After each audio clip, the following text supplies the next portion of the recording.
Did you know that the words you use literally rewire your brain? It's true. The power of words is at the heart of spiritual teachings, self-help tools, ancient wisdom, and even modern science. Words shape our reality in ways most of us may never fully recognize. In today's episode of Catching Sunshine, I'm sharing 5 powerful ways your words might be lifting or limiting you, including the best way I've found to stop any complaining in its tracks. Because when you change your words, you change what's possible. Hello, my friend. Thanks for spending some time with me today. I'm so happy you're here. We're talking about the power of words and how they shape everything from our confidence to our results. I want to start today by telling you a story about a dear friend of mine. Her husband had gone to another state for business meetings. I think it was for about 2 weeks. So on the last few days, she flew across the country to meet him there and spend a few days with him. And she was super excited to see him. She got her hair done and wore a cute outfit, spent a little extra time on her makeup, even though she knew she was going to be on the plane for a few hours. But she just wanted to look really good when she met him. They had some fun things planned for the next few days. So he picked her up at the airport, they got in the rental car and started driving toward the hotel. A few minutes down the road, he looked over in her direction, kind of gave a nod, and she heard him say, "You look haggard." She was crushed. She'd put in extra effort to look nice, and yes, she had had a busy week getting things taken care of so that she could take this time away from their kids. So she thought, gosh, maybe he's right. Maybe I am a little tired. But haggard, that's kind of a harsh word. But also, this wasn't like him at all. And she just didn't say anything at the time because she was hurt and it was so unexpected. So they got to the hotel. She was unpacking her suitcase and he gave her a really nice compliment. And she asked him, "Do I really look haggard?" And he was surprised and he said, "No, not at all. Why would you say that?" She said, "Well, you said it to me when we were in the car on our way here, when you were showing me the city and telling me all the different landmarks along the way."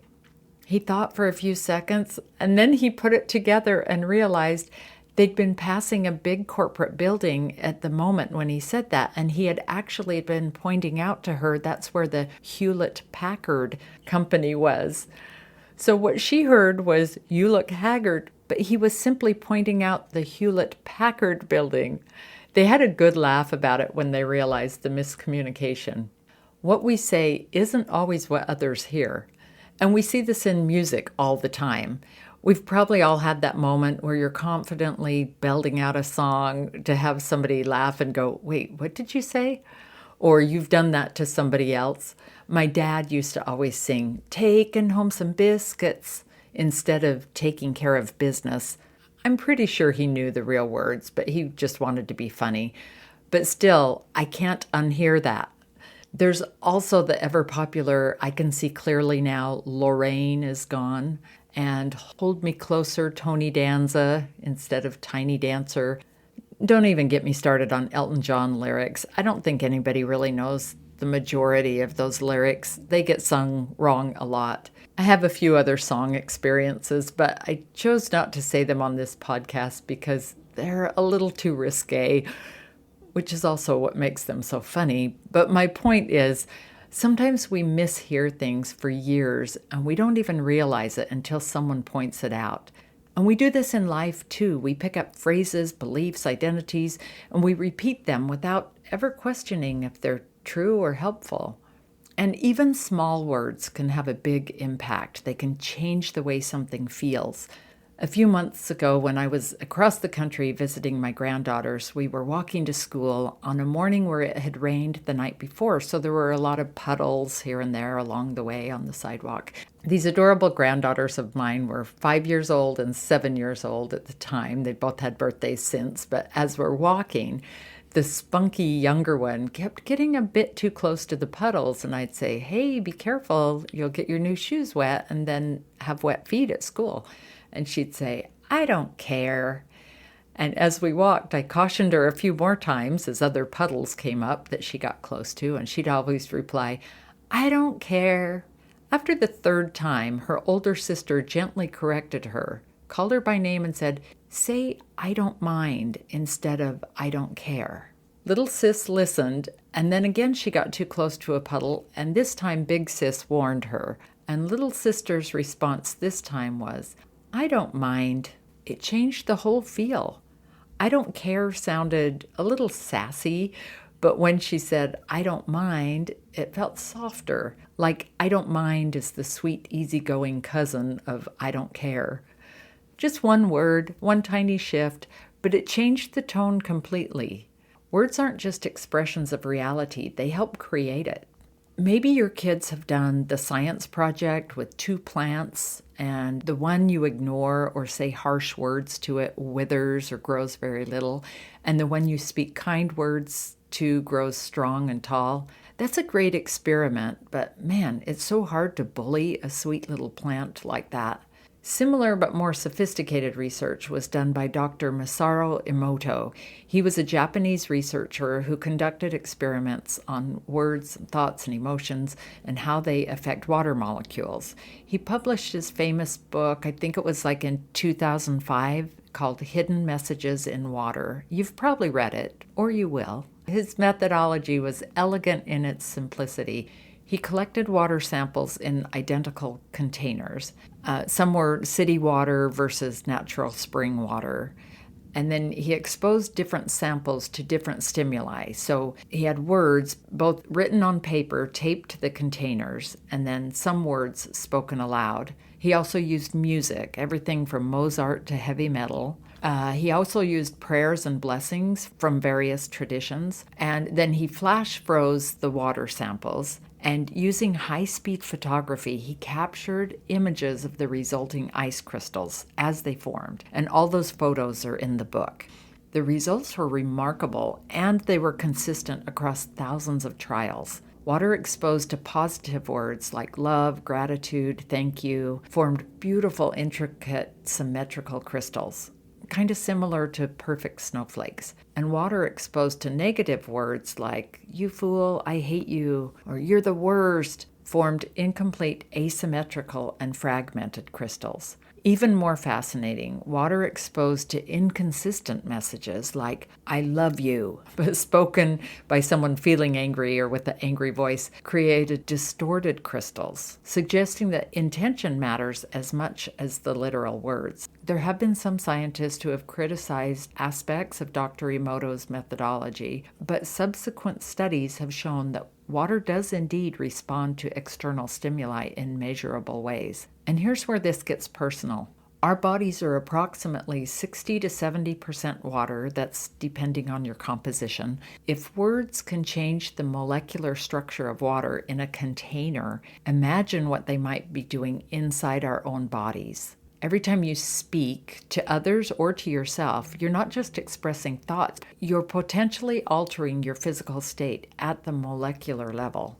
I don't know if you've heard the story about Thomas Edison as a young boy, but I'll tell you anyway.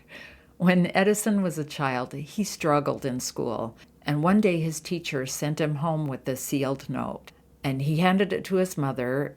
She opened it, and when she read it, tears filled her eyes. She looked at Thomas, and the words she chose to say to him were something like, "This letter says you're too smart for this school. They don't have teachers advanced enough to help you, so I'm going to teach you at home." So she did. And years later, after his mother had passed, Edison found the letter in her belongings. And when he read it, he found it didn't say the words his mother had told him. It said he was mentally deficient and the school didn't have the means to teach him, so he was not to come back to school and that she would have to teach him at home. Can you imagine the trajectory of his life if his mother had read the note as written?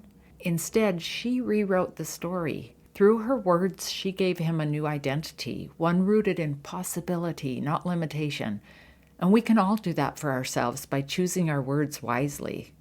I love the book, The 4 Agreements by Don Miguel Ruiz. Number 1 agreement is be impeccable with your word. So it means speaking with integrity, aligning what you say with what you truly believe and feel, using your words to uplift rather than tear down, making and keeping promises to yourself and others.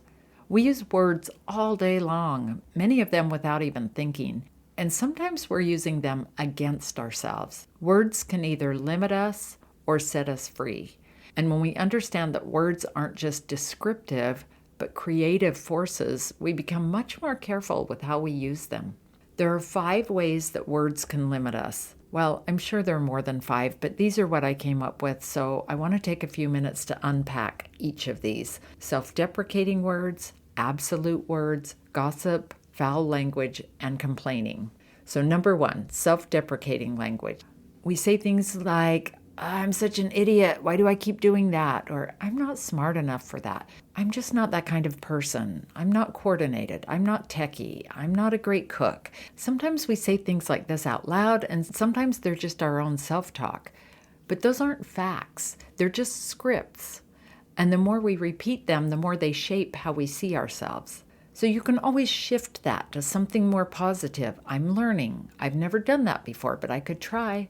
That's something I'm working on. I really like the person I'm becoming. Number 2, absolute language.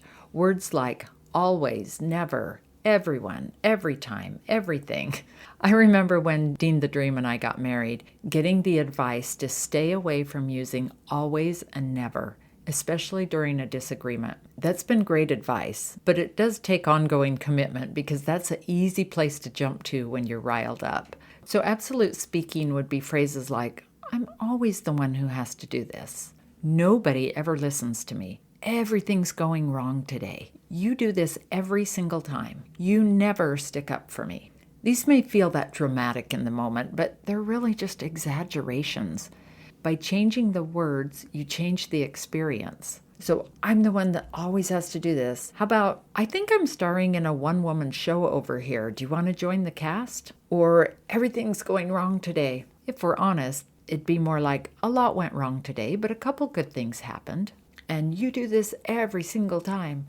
Hey, this has come up before. Can we talk about how to handle it differently? That way you can let the honesty stay, but just remove the exaggeration of always, never, or every. Number 3, gossip. Gossip might seem harmless, a vent, a story, just a little opinion, but it still carries energy. Even if the person being talked about never hears it, gossip lingers. It shifts how we feel, how we think, and it lowers our vibration in the process. And that energy doesn't just affect us, it lands on the people listening too. Ruiz, the author of the 4 Agreements, calls gossip black magic because it spreads emotional poison. There's a quiet classiness in knowing how to speak kind words even when others aren't. So an added skill here isn't just not gossiping, but also learning how to gently steer conversations when others you're with fall into it. Number 4, foul language. Let's talk about cussing. I almost didn't include this one because I don't want to sound preachy, but I felt like I couldn't leave this one out. I'm sure you've noticed the huge uptick in casual swearing in so many places these days. I can barely scroll through social media without hearing several colorful words in the first few minutes. Funny enough, in high school, I once had to make up my tardies for a class by decorating a hallway bulletin board. I cut out a big goofy-looking chicken, but it was cute, and I stapled it on the bulletin board and all the letters on the board to say, "You're chicken if you use foul language." I know, it was kind of cheesy, but hey, the teacher liked it, and I ended up getting an A, so apparently I've been thinking about words for a long time. Swearing can add punch to what you're saying, but when it becomes your default, it starts to dull the message. It's like drenching every meal in hot sauce. You might build up a tolerance, but it's also really good to notice if your dinner guests are sweating. Not swearing isn't just about being prim and proper. I mean, don't get me wrong, being polite really matters, but choosing not to swear is even more than that, I think. It's about being intentional with your words. It's about knowing your words carry energy and understanding what that does to your vibration. For some people, foul language becomes a habit, or it can be a quick cover-up for deeper stuff they're feeling. It can be a mask for insecurity, or just a shortcut when we can't find the right words. Speaking well is an expression of confidence and maturity. It shows emotional awareness, it shows respect for others, and I just think it's a sophisticated communication skill. It says, I know how my words land, and I care enough to choose them well. So if ever a colorful word is on the tip of your tongue, just ask yourself, what ripple do I want to send out into the world right now? And number 5, complaining. When we say things like, ugh, I'm so busy. This traffic is horrible. I'm so tired of this weather. Why does this always happen to me? I have no cute clothes that fit me. We're actually reinforcing the negative experience. It keeps us stuck in the energy of the problem. What's even more interesting is what happens in our brains when we complain. Research shows that regular complaining actually rewires our neural pathways, making it easier to complain again in the future. It's like carving a groove in your brain that your thoughts automatically follow. Each time you complain, you strengthen those neural connections, making negativity your default setting. Have you ever tried to go 24 hours without complaining? Oh man, it's harder than it sounds. I didn't think I was a complainer, but when I pay attention to my words in an attempt not to complain, I can see what my words are creating.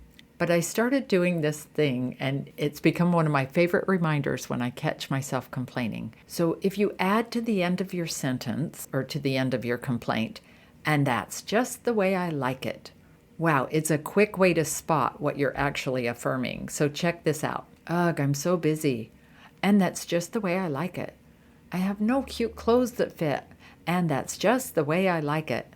Oh my gosh, that makes you want to change your words, right? You do not want to send those word seeds out. So you can always reframe to, my life is full and I'm learning how to prioritize what matters. This slower traffic actually gives me a moment to breathe. I'm grateful for these changing seasons. I wonder what I can learn from this situation. There's always a way to turn it and reframe it, because complaining doesn't just affect us, it creates a cloud of negativity that spreads to others. But as you know, positivity is contagious too, and it can also build neural pathways in the brain, but happy ones. I used to work at a gym, and there was this darling gal who worked at the front desk who greeted everyone with a big smile and a hello. And when I'd come in, I'd always ask how she was doing. And she responded with one word. Wait for it. Super. She never said fine or good. Her response was always super with a big smile. That's not a word people use much in that context, but it always made me giggle a little, and it actually inspired me to answer with more than just fine too. It was a great reminder that even one word can shift the energy. I do have a little challenge for you this week, but before we get to that, let's take a quick look at where we've been, because it's been a fun journey. We started with how mishearing something can make a huge difference, whether that's Hewlett-Packard or music lyrics. How shifting from I don't care to I don't mind completely changed the feel with one little word. We explored how words can physically change plants and change water molecules. We talked about how Thomas Edison's future was shaped by his mother's carefully chosen words, and 5 ways your words can limit or lift you. So here's the challenge. This week, when you talk to others, and even when you talk to yourself, just notice your words, the way you say them, the tone, the choice, the intention. Are they building connection or creating distance? Are they lifting or limiting? And here's the good part. Can you go 24 hours without complaining? Like I said before, that sounds easier than it is. So you might want to try it and just see how you do with that. I'm still working on it. Each word or phrase we speak can be either a bridge or a wall, a connection or a separation. And every day we get to choose. Words are energy, words are seeds. When you speak something out, you give life to what you're saying. So what you say about yourself, about others, about life really matters. Thanks so much for listening today. Remember, you are amazing, and I hope you have a super day and keep shining. I'll see you next week.